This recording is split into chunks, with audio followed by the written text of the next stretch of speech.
برکات حاصل کرنے کے لیے ہے. یہ دنیا کی زندگی تو معرفت اور اللہ کا عرفان اور عرفان خودی اور عرفان خودی سے عرفان خدا تک اپنے آپ کو لے جانے کے لیے ہے. تو ہی ناداں چند کلیوں پہ قناعت کر گیا، ورنہ گلشن میں علاج تنگی داماں بھی تھا. زندگی کے 13 دورانیاں اللہ کریم ارشاد فرماتے ہیں عالم ارواح سے شروع ہوتا ہے، اور عالم ارواح میں تو نے 2 درجوں سے گزرنا ہے، اور انبیاء کرام نے عالم ارواح کے اندر 3 درجات سے گزرنا ہے. اللہ نے اپنے قدرت کے تحت عالم ارواح میں تیری میری سب کی روحوں کو تخلیق فرما کے رکھ رکھا ہے. اور اس کے بعد ایک وہ دورانیہ عالم ارواح میں گزرتا ہے جب تک بندے سے میثاق ربوبیت نہیں لیا جاتا. میثاق ربوبیت لے جانے سے پہلے کا ایک دورانیہ، اور ایک وہ دورانیہ جس وقت سارے عالم ارواح کو جمع کر کے اللہ رب العزت فرما چکے الستو بربکم،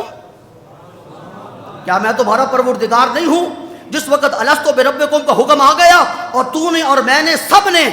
بلا کہہ دیا، کیوں نہیں؟ اے میرے مالک، تو ہی تو ہمارا رب ہے، تو ہی تو ہمیں پالنے والا ہے، تو ہی تو ہمیں نقطۂ زوال سے لے کے نقطۂ عروج تک لے جانے والا ہے، تو ہر پستی کو عروج عطا فرمانے والا ہے، یہ تیری ہی ہستی ہے. تو پہلا دورانیہ عالم ارواح میں جو میثاق ربوبیت سے پہلے کا دورانیہ ہے، اور دوسرا دورانیہ میثاق ربوبیت کے بعد کا ہے. زندگی کی سمجھ آ رہی کہ زندگی کب سے شروع ہے؟ اور انسان کو قرآن پاک جو فرما رہا ہے لَتَرْكَبُنَّ طَبَقًا عَنْ طَبَقٍ، تو مختلف طبقات سے گزرتا ہوا مرحلہ اللہ کے حضور حاضر ہونے کے لیے اپنے آپ کو تیار کرتا چلا جا رہا ہے. ان میں سے پہلا مرحلہ عالم ارواح میں وہ ہے جب میثاق ربوبیت نہیں لیا گیا. دوسرا مرحلے کا آغاز اس وقت ہوتا ہے جس وقت تو اور میں عالم ارواح میں سونے رسول کریم کے لب لالی کو ہلتا ہوا دیکھ کر اور آپ کے میٹھی آواز کو اپنے رس گھولتے ہوئے کانوں کے اندر لے جا کر کہ کریم آقا فرما رہے ہیں کہ اس کا جواب اے عالم ارواح اللہ تعالیٰ عنہ سے ہوا تھا. کسی کہنے والے نے، کسی رمز شناس نے پوچھا تھا کہ حضرت ابوبکر صدیق یہ بتائیے کہ جس وقت عالم ارواح میں اللہ رب العزت نے سب سے پوچھا تھا الستو بربکم، میں تمہارا پروردگار نہیں ہوں، تو تم نے کیا جواب دیا تھا؟ لاجواب جواب حضرت ابوبکر صدیق نے اس سوال کرنے والے کو دیا. فرمایا میں نے کیا جواب دینا تھا؟ میری روح اس وقت بھی روح محمد کے ساتھ کھڑی تھی اور اس منتظر تھی اس بات کی کہ محمد پاک کی زبان اقدس سے کیا نکلتا ہے. میں نے سنا کریم آقا اس سوال کے جواب میں فرما رہے ہیں بلا، میں نے بلا کہہ دیا.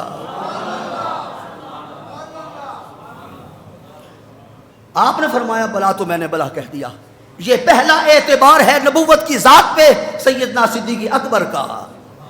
اس لیے ابوبکر صدیق کا ہمیشہ پہلا نمبر رہا. کوئی قوالیاں گانے والا بے شک کہتا رہے کہ علی کا پہلا نمبر حضرت علی المرتضیٰ کا مقام مسلم، اور ہم کمروم والے ببانگ دوحل یہ کہتے ہیں علی امام منستو منم غلام علی، ہزار جانے گرامی فدا بنام علی. لیکن جس کو اللہ رب العزت نے اولیت کا درجہ دیا ہے اس کا نام سیدنا صدیق اکبر ہے، وہی خلیفہ بلا فصل ہے اور وہی افضل البشر بعد الانبیاء ہے. لَتَرْكَبُنَّ طَبَقًا عَنْ طَبَقٍ، اللہ کے محبوب صلی اللہ علیہ وآلہ وسلم کی زبان اقدس سے سن کر ابوبکر صدیق نے بلا کہا، ہم نے بلا بلا کہہ دیا. گویا کہ تیرے میرے پاس بھی فیض محمدی بواسطہ صدیقیت پہنچا ہے. اللہ اکبر. آگے بڑھیے. دوسرا عالم ارواح کے اندر زندگی گزارنے کا انداز وہ حضرات انبیاء کا ہے. انبیاء کی حیات طیبہ اس دور کے اندر بھی 3 ادوار سے گزری. ایک عالم ارواح میں میثاق ربوبیت سے پہلے، ایک میثاق ربوبیت کے بعد، اور تیسرا خوبصورت ترین مرحلہ میثاق نبوت محمدیہ کے بعد. اب کملوم والے تو خاموش نہیں رہ سکتے. عالم ارواح میں اللہ رب العزت نے تیرے میرے سے میثاق ربوبیت لیا ہے، انبیاء سے میثاق محمد نبوت محمدیہ لیا ہے. وَإِذْ أَخَذَ اللَّهُ مِيثَاقَ النَّبِيِّينَ لَمَا آتَيْتُكُم مِّن كِتَابٍ وَحِكْمَةٍ ثُمَّ جَاءَكُمْ رَسُولٌ مُصَدِّقٌ لِّمَا مَعَكُمْ لَتُؤْمِنُنَّ بِهِ وَلَتَنصُرُنَّهُ قَالَ أَأَقْرَرْتُمْ وَأَخَذْتُمْ عَلَىٰ ذَٰلِكُمْ إِصْرِي قَالُوا أَقْرَرْنَا قَالَ فَاشْهَدُوا وَأَنَا مَعَكُم مِّنَ الشَّاهِدِينَ. یہ میثاق نبوت ہے. عالم ارواح میں اللہ رب العزت نے ساری ارواح سے مختلف انداز میں اللہ کے رسول محمد پاک کے بارے میں تمام نبیوں اور تمام رسولوں سے عہد لیا کہ میری ربوبیت کا اقرار کرنے والوں کیا بتاؤ جس وقت آمنہ کے لال دنیا کے اندر تشریف لائیں گے جو تم میں سے موجود ہوگا یا امکانی صورت کے اندر موجود ہو سکتا ہے سارے اقرار کرو لَتُؤْمِنُنَّ بِهِ تم نے رسالت محمدیہ پر ایمان بھی لانا ہے وَلَا تَنْصُرُنَّ اور تم نے خدمت بھی کرنی ہے وَلَا تَنْصُرُنَّ مدد نہیں مدد تو کریمہ کا فرماتے ہیں کہ نصرت کرنی ہے انبیاء کی خدمت کرنی ہے اور دین کی نصرت اور دین کی خدمت یہ در حقیقت رسول اللہ کی خدمت ہے حضرت عیسیٰ تشریف لائیں گے میں شاید سارے مراحل انسان کی زندگی کے آج بیان بھی نہ کر سکوں لیکن ساتھ ساتھ تھوڑی سی وضاحت بھی آ جائے حضرت عیسیٰ کا رفع آسمانی ہوا رفع آسمانی کے بعد بل رفعہ اللہ الیہ ما قتلوہ وما صلبوہ ولکن شبہ لہم بل رفعہ اللہ الیہ اللہ کریم نے حضرت عیسیٰ علیہ السلام کو زندہ سلامت اس خاکدان عالم سے اپنے پاس اٹھا لیا اور ابھی تک حضرت عیسیٰ علیہ السلام اسی حیات طیبہ کے ساتھ آسمانوں پر جلوہ گر ہیں اور قیامت کے قریب میں اسی زندگی کے ساتھ اسی حیات کے ساتھ اسی طہارت کے ساتھ زمین پہ اتریں گے آپ نبی بھی ہیں آل رسول بھی ہیں آپ روحندوں کو بینا بھی کرتے ہیں اور کوڑ زدہ مریضوں کو شفا بھی دیتے ہیں مردوں کو زندہ بھی کرتے ہیں اور خود فرماتے ہیں آؤ میں تمہیں بتاتا ہوں انبئکم بما تاکلون وما تدخرون فی بیوتکم جو کچھ تم کھا کے آئے ہو اللہ کا نبی عیسیٰ روح اللہ اپنے غیب دان اللہ کے بتائے ہوئے طریقے کے مطابق تمہیں بتا سکتا ہے کہ کیا کھا کے آئے ہو کیا بچا کے رکھ کے آئے ہو لیکن ساری شانوں کے ساتھ عیسیٰ علیہ السلام کا جب اس دھرتی پر نزول اجلال ہوگا تو وہ کلمہ لا الہ الا اللہ عیسیٰ روح اللہ لا الہ الا اللہ عیسیٰ کلمۃ اللہ کا کلمہ ان کی زبان پر نہیں ہوگا ان کی زبان پر بھی کلمہ ہوگا وہی جو امام مہدی کا کلمہ ہے وہی کلمہ جو ہمارے ولیوں کا کلمہ ہے وہی کلمہ جو صدیق کا کلمہ ہے وہی کلمہ جو علی پاک کا کلمہ ہے وہی کلمہ جو امام حسن اور حسین کا کلمہ ہے اور اسی کلمے کا پرتو تیرے پاس ہے تو وہی کلمہ حضرت عیسیٰ کا ہوگا عیسیٰ دنیا کے اندر آنے کے بعد اپنے کلموں کو ایک طرف رکھ کے دیں گے ان کی زبان پر جاری ہوگا لا الہ الا اللہ محمد الرسول اللہ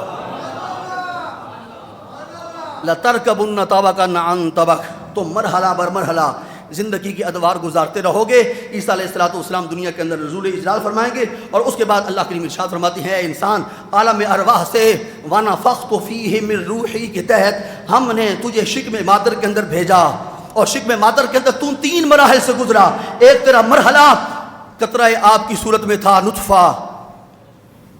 یہ تجھ پر پہلا مرحلہ گزرا دوسرا مرحلہ تیرے اوپر گزرا تو ایک جمع ہوا خون میں منتقل ہو گیا اور جمے ہوئے خون سے پھر تو گوشت کے لوتھڑے میں بدل گیا 3 تیرے مراحل شکم مادر کے اندر گزرے لَتَرْكَبُنَّ طَبَقًا عَنْ طَبَقٍ اور پھر وَنَفَخْتُ فِيهِ مِن رُوحِي ہم نے اپنی خاص روح تیرے وجود کے اندر پھونکی اور تیرے وجود کے اندر حرکت شروع ہو گئی یہ تیرے وہ مراحل حیات ہیں جو شکم مادر میں ہیں 2 مراحل کا ذکر ہو گیا میں اپنی گفتگو کو اختتام کی طرف لے کے جانا چاہتا ہوں اور اس کے بعد مرحلہ شروع ہو گیا اس دنیا میں دنیا کے اندر آنے کے بعد اللہ کریم فرماتے ہیں تو کسی ایک مرحلے سے نہیں گزرتا کہ بس میری زندگی شروع ہوئی میری زندگی کا آغاز ولادت سے ہوا اور اس زندگی کا اختتام موت پہ ہوا فرمایا نہیں نہ کوئی حیات ہے نہ کوئی ولادت ہے نہ کوئی موت ہے یہ سب مراحل ہیں تیرا آغاز زندگی کا دنیا کے اندر ولادت سے ہوتا ہے پھر تو بچپن گزارتا ہے پھر تو لڑکپن گزارتا ہے پھر تو نوجوانی کا زمانہ گزارتا ہے پھر تو جوانی کا زمانہ گزارتا ہے پھر تیرے اوپر شباب آتا ہے پھر تیرا شباب ان فوان شباب کو پہنچتا ہے پھر تو ادھیڑ عمر کو پہنچتا ہے ادھیڑ عمر سے پھر تو بڑھاپے میں جاتا ہے بڑھاپے کے بعد ہمیں ملنے کے لیے ہم تمہیں اپنا پیغام موت کی صورت میں عطا کرتے ہیں تو اس ہمارے پیغام کو اپنے گلے کے ساتھ لگاتا ہے اور سنت محمد پاک کو ادا کرتے ہوئے ہماری بارگاہ ناز میں حاضر ہو جاتا ہے مراحل زندگی تیرا مرحلہ زندگی ایک نہیں ہے پھر تو قبر میں آتا ہے مت سمجھ کہ قبر کی تنگ و تاریک وادی تیرے لیے ہے نہیں اس قبر کی تنگ و تاریک وادی کو تو روضۃ من ریاض الجنہ بنا سکتا ہے جنت کے باغات میں سے ایک باغ بنا سکتا ہے وہاں پر بھی تیرے لیے 3 مرحلے ہوں گے پہلا مرحلہ جس وقت تجھے قبر کے اندر رکھ دیا جائے گا تنگ و تاریک ایک وادی ہوگی اس وقت تیرا کوئی قسم و پرسی کے عالم میں پرسان حال نہیں ہوگا اس کے بعد دوسرا مرحلہ آئے گا منکر نکیر تیرے پاس آئیں گے من ربوں کا ما دینوں کا ما کنت تقول فی حق ھذا الرجل یہ پہلا دور کے بعد دوسرا دور ہوگا اور تیسرا دور اس سے خوبصورت ترین دور ہوگا جب تو غلام کی صورت میں ہوگا تیرے آقا سامنے جلوہ افروز ہوں گے، تو وضحا کا چہرہ دیکھ رہا ہوگا، واللیل کی زلفوں کے گھنے چھاؤں کے اندر تو موجود ہوگا، اور وضحا کا چہرہ تیرے سامنے ہوگا، اور تو زبان حال سے کہہ رہا ہوگا مر کے پہنچا ہوں جہاں اس دلربا کے واسطے. اور اس وقت تیری روح کے اعماق سے اور اس کے اندر سے آواز اٹھ رہی ہوگی. وہ آواز کیا ہوگی؟ وہ شکرانے کی آواز ہوگی. اور وہ ایک شکرانے کا مشتمل مضمون جو ایک شعر کے اندر بیان کیا گیا ہے، وہ عرض کرنے کے بعد اپنی گفتگو کو سمیٹتا ہوں. بندہ اس وقت رخ زیبا کو دیکھ کے، وہ ضحیٰ کے چہرے کو دیکھ کے حضور کی بارگاہ ناز کے اندر عرض کرے گا